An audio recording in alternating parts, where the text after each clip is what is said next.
Hello everyone, welcome to the learning capital. मेरा नाम है आकाश श्रीवास्तव और मैं आपके लिए लाता हूँ डेली के एसएससी जेई के प्रैक्टिस सेट्स। यहाँ पर हम डेली 25 क्वेश्चंस देखते हैं और मैं अपने व्यूअर से ये एक्सपेक्ट करता हूँ कि आप इन टेस्ट को आप बहुत सीरियसली लें।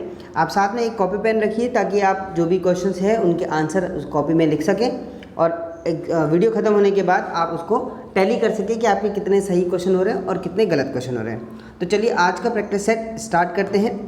क्वेश्चन नंबर 1 हमारा कह रहा है, एज पर soil classification system silty sand is denoted by the symbol. Option A is SW, option B is SP, option C is SM and option D is SC। आपके हिसाब से जो भी सही आंसर आपको लगता है उसे आप चूज़ करिए और अपनी कॉपी में ज़रूर लिखिए। उसके बाद हम इसे डिस्कस करते हैं। तो देखिए, जो सॉइल क्लासिफिकेशन है उसमें जो आपका सैंड होता है, सैंड को हम डिनोट करते हैं S से, और जो सिल्ट होता है इसको हम डिनोट करते हैं M से। जो क्ले होता है, क्ले को हम डिनोट करते हैं C से, और जो आपका ग्रेवल होता है तो ग्रेवल को हम डिनोट करते हैं G से। ठीक है, तो ये सारी चीज़ें हैं, तो इसके हिसाब से हमें चूज़ करना है। साथ ही साथ आपको यहाँ W और P भी दिख रहा है तो वो भी मैं बता देता हूँ। W का मतलब होता है क्या, वेल ग्रेडेड, और P का मतलब क्या होता है, पुअरली ग्रेडेड। तो इनकी मदद से हम सॉइल को क्लासीफाई करते हैं। अब देखिए हमसे क्या पूछा है, सिल्टी सैंड पूछा है। तो अब ध्यान रखिए, जो चीज़ बाद में आती है उसका सिंबल हम पहले लिखते हैं। जैसे यहाँ पर लिखा है क्या, सिल्टी और सैंड, तो सैंड जो है बाद में आ रहा है तो इसका जो सिंबल है S वो पहले आएगा।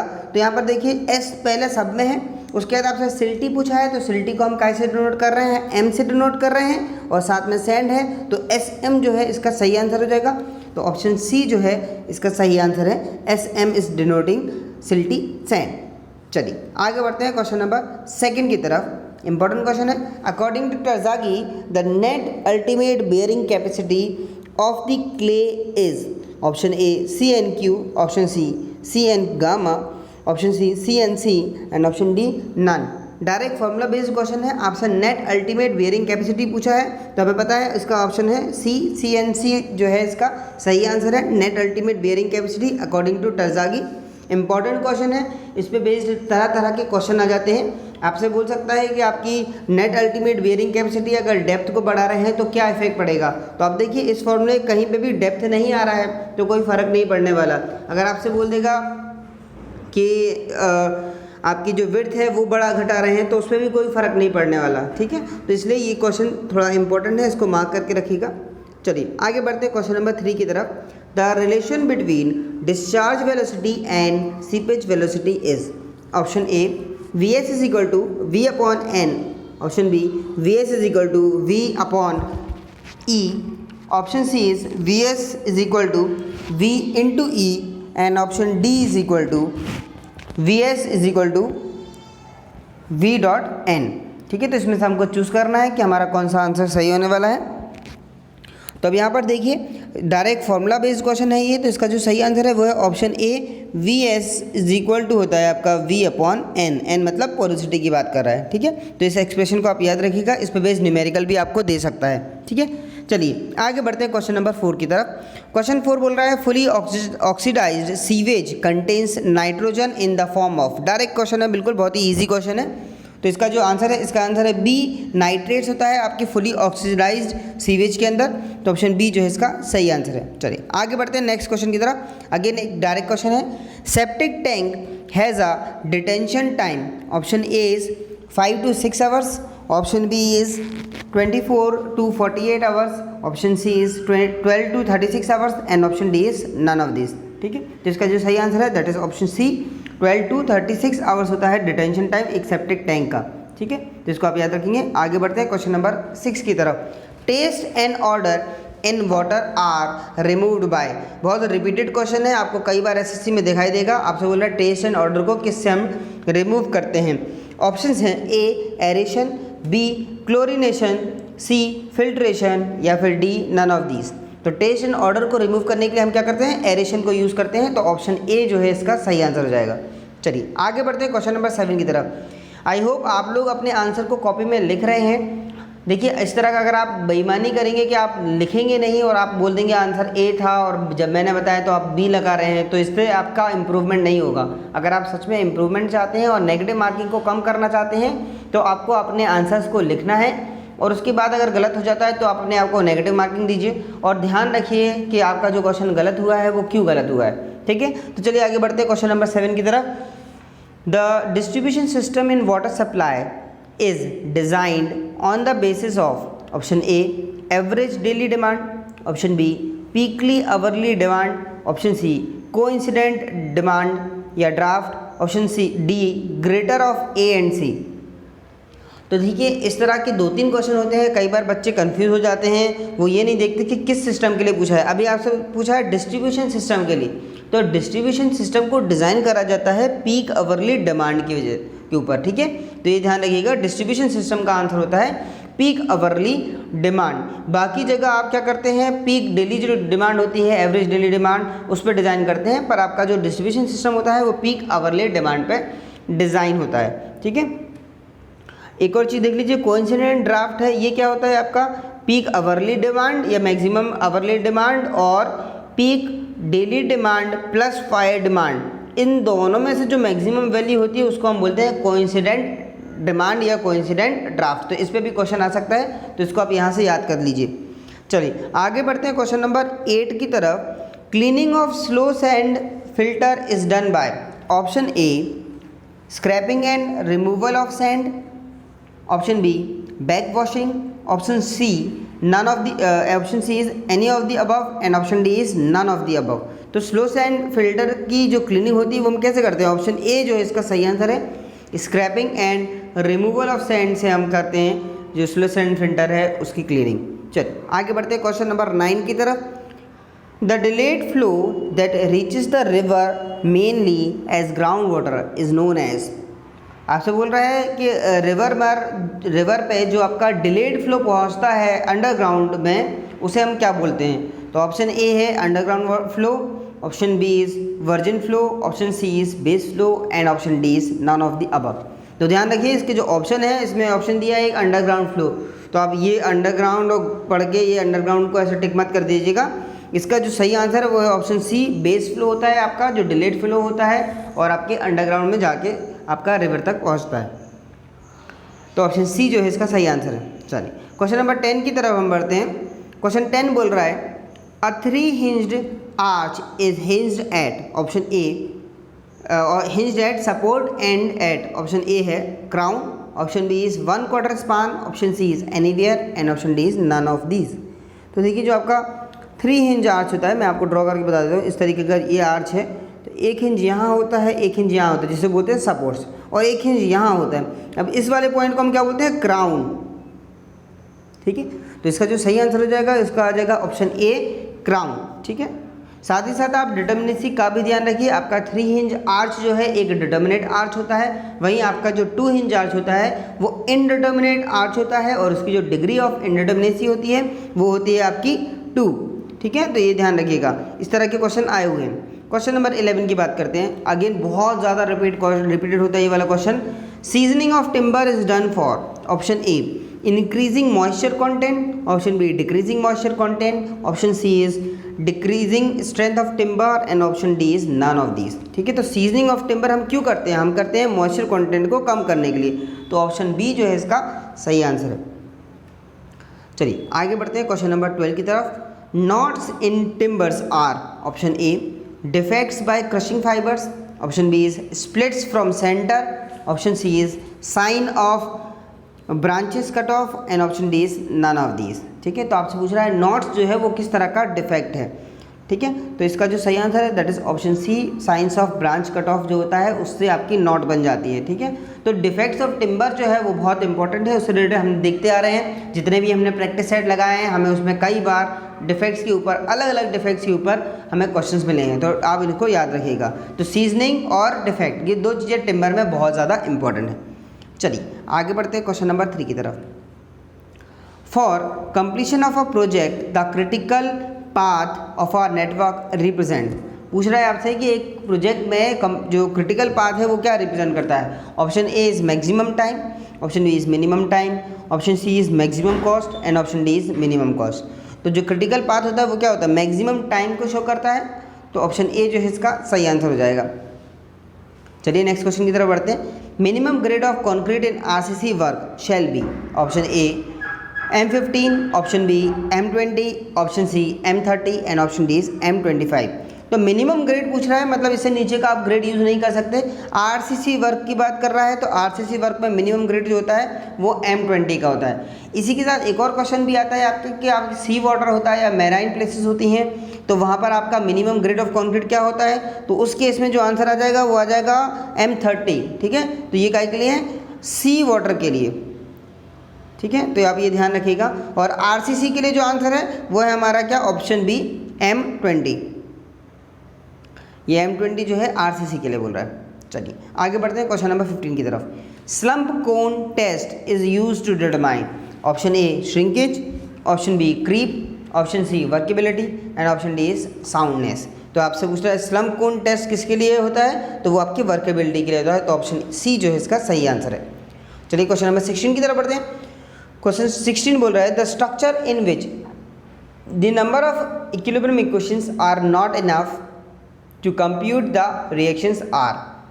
Options are option A determinate structures, option B is indeterminate structure, option C is unstable and option D is unsafe। आपसे पूछ रहा है ये क्वेश्चन कि जिन स्ट्रक्चर में इक्विलिब्रियम इक्वेशन सफिशिएंट नहीं होती हैं रिएक्शन को कैलकुलेट करने के लिए तो उसे हम क्या बोलते हैं, तो उसे हम बोलते हैं क्या, इनडिटर्मिनेट स्ट्रक्चर्स। आप हमारी प्लेलिस्ट में जाकर इस पर वीडियो पूरा बना हुआ है अच्छे तरीके से, सारे फॉर्मूले बताए गए हैं, कैसे निकाला जाता है, ये सारी चीज़ें बताई हैं। तो आप हमारी प्लेलिस्ट की टॉस की स्ट्रक्चर एनालिसिस की प्लेलिस्ट में जाकर इसको देख सकते हैं। ठीक है, तो इसका जो सही आंसर है वो ऑप्शन बी है। आगे बढ़ते हैं क्वेश्चन नंबर 17 की तरफ।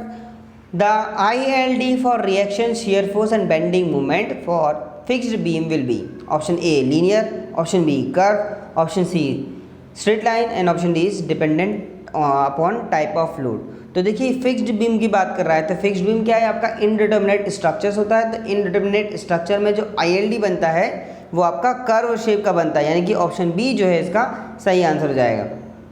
चलिए आगे बढ़ते हैं क्वेश्चन नंबर 18 की तरफ। The centre of buoyancy always, option A centre of buoyancy के बारे में बात कर रहा है तो ऑप्शन ए है coincide with centre of gravity, option B is coincide with the center of volume of displaced fluid, option B is remains above the center of gravity, option D is remains below the center of gravity। तो इनमें से हमें choose करना है कि centre of buoyancy क्या होता है। तो इसका जो सही आंसर है वो ऑप्शन बी, जो आपका डिस्प्लेस्ड फ्लूइड होता है उसके जो सेंटर होता है उससे आपका सेंटर ऑफ बायंसी जो है कोइंसाइड करता है। तो ऑप्शन बी जो इसका सही आंसर हो जाएगा। ठीक है, आगे बढ़ते हैं क्वेश्चन नंबर 19 की तरफ। The curvature of earth is taken into account when the extent of the area is more than। Question बोल रहा है कि आपके अर्थ के कर्वेचर को हम तब कंसिडर करते हैं जब आपका एरिया ज़्यादा होता है। Option A 50 kilometre square, option B 100 kilometre square, option C 250 kilometre square and option D 350 kilometre square. तो इसका जो सही आंसर है वो option number C 250 kilometre square से जब ज़्यादा एरिया होता है तो हम कर्वेचर को कंसिडर करते हैं। और इस तरह के सर्वे को हम क्या बोलते हैं, जियोडेटिक सर्वे। बहुत ही इम्पोर्टेंट है जियोडेटिक सर्वे।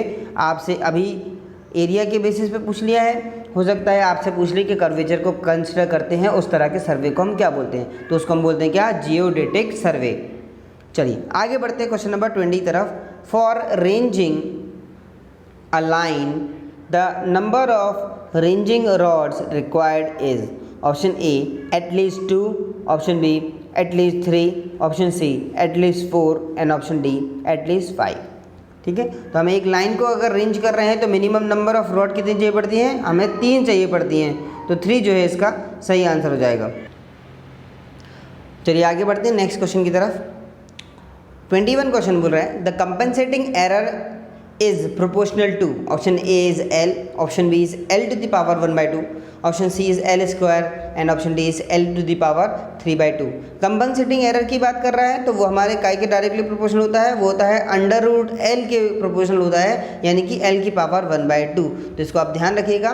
तो ऑप्शन बी जो है इसका सही आंसर हो जाएगा, कंपनसेटिंग एरर की बात कर रहा है। साथ ही साथ अगर कम्युलेटिंग बोल रहा है तो उसके लिए क्या हो जाएगा, ऑप्शन ए सही आंसर हो जाएगा। ठीक है, चलिए आगे बढ़ते हैं क्वेश्चन नंबर 22 की तरफ। The number of interior angles of a closed traverse is, option A is 2n-4 into 90 degree, option B is 2n+4 into 90 degree, option C is n-4 into 90 degree and option D is n+4 into 90 degree. तो आप देखिए बहुत close options हैं। Question तो simple है, ज़्यादातर लोगों को पता होता है, पर जल्दीबाजी में ये क्वेश्चन गलत हो जाता है, तो इसलिए इसका ध्यान रखिएगा आराम से। इसका जो सही आंसर है वो है ऑप्शन ए 2n-4 इंटू 90 डिग्री। आपका सम ऑफ इंटीरियर एंगल किसी भी क्लोज ट्रेवर्स का होता है 2n-4 इंटू 90 डिग्री। एग्जाम्पल के तौर पर आप n को रख सकते हैं। अगर हम रेक्टेंगल की बात करें तो n = कितना हो जाएगा, n = हो जाएगा आपका 4, तो आप यहाँ रख कर देख लीजिए तो जाएगा 4 × 2 8, 8-4 = 4, 4 × 90 करेंगे तो हमारा आ जाएगा 360 डिग्री। ठीक है, तो इस तरह से हम इसको निकाल सकते हैं। अगर आप चाहें तो आप क्या कर सकते हैं, n की वैल्यू को कुछ भी रख सकते हैं। आप सपोज करिए ट्रायंगल की बात करें तो 3 रख के देख लीजिए तो जाएगा 3 × 2 = 6, 6 - 4 = 2, 2 × 90 कितना हो जाएगा 180 डिग्री। तो देखिए इस तरह से आप चाहें तो ऑप्शन को वेरीफाई भी कर सकते हैं। ठीक है, चलिए आगे बढ़ते हैं क्वेश्चन नंबर 23 की तरफ। The line drawn through the points of same declination is called, option A magnetic line, option B is agonic line, option C is isogonic line and option D is gonic line. ठीक है, तो आप ध्यान रखिए जब भी same की बात कर रहा है तो जो आइसो वाला टर्म होता है वो आपको सेम को या इक्वल को बताता है, तो आइसोगोनिक जो लाइन है वो आपकी क्या होती है, सेम डिक्लिनेशन को शो करती है। चलिए आगे बढ़ते हैं क्वेश्चन नंबर 24 की तरफ। The most efficient joint is A lap joint, B single cover butt joint, C double cover butt joint and D failure joint. ठीक है, तो जो हमारा सबसे ज़्यादा एफिशिएंट जॉइंट होता है वो हमारा क्या होता है, डबल कवर बट जॉइंट जो है वो सबसे ज़्यादा एफिशिएंट होता है, इसकी एफिशिएंसी मैक्सिमम पाई जाती है। तो ऑप्शन सी जो है इसका सही आंसर होगा। चलिए बढ़ते हैं क्वेश्चन नंबर 25 की तरफ, जो हमारे सेशन का लास्ट क्वेश्चन है। ध्यान से देखिएगा, बहुत ज़्यादा रिपीटेड क्वेश्चन है, कई एग्जाम में आपको ये क्वेश्चन मिलता ही मिलता है। तो बोल रहा है question, an egg shaped section of a sewer, option A is economical than circular section, option B provide self cleansing velocity at low discharge, option C is more stable than circular section and option D is easy to construct. तो इन चारों option में से आपको choose करना है। Egg section का बात कर रहा है, एग शेप्ड सेक्शन सीवर का, तो उसमें क्या होता है, ऑप्शन बी जो है इसका सही आंसर है। रिपीटेड क्वेश्चन है, आपका क्या करता है, एग शेप्ड सेक्शन क्या करता है, सेल्फ क्लींजिंग वेलोसिटी को प्रोवाइड करता है लो डिस्चार्ज पर भी। ठीक है, तो ये थे हमारे 25 क्वेश्चन।